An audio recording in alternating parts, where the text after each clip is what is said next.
తినేవాడు తింటానే ఉన్నారు. అదే ఈనాడు జ్యోతినే రాసినాయి కదా ఇట్లాగా డబ్బులు ఇస్తే గానీ బదిలీలు అవ్వట్లేదు అనేది.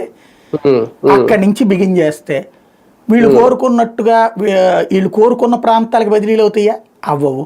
అందరికీ నగరాల్లోనే కావాలి పోస్టింగ్. మరి పల్లెల్లో ఎవరు పనిచేస్తారు? అప్పుడు జగన్ అట్లాంటి బదిలీలు చేశాడు. దాని మీద కోపం వచ్చింది. ఇప్పుడు సేమ్ జరిగింది. ఇది ఒకటయ్యింది.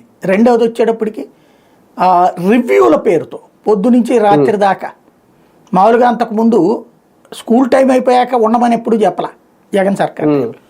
ఇప్పుడు అట్లా కాదు, ఖచ్చితంగా ఇంకో గంట ఉండటమా 2 గంటలు ఉండటమా ఇట్లాంటివన్నీ. అంటే పని ఒత్తిడి పెరిగింది.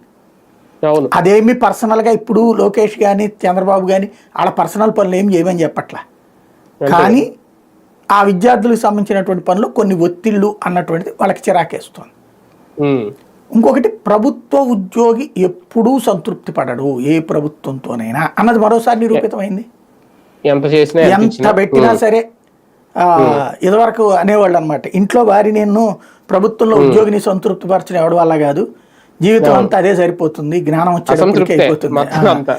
చివరికి మనం వాళ్ళని మార్చడం కంటే మనమే వాళ్ళకి అనుగుణంగా మారిపోయి సర్దుకుపోవడం అలవాటు చేసుకోవాలంటుంటారు. ఇంట్లో ప్రతి భర్త కూడా భార్యని నేను మచ్చిక చేసుకోగలను, భార్యకి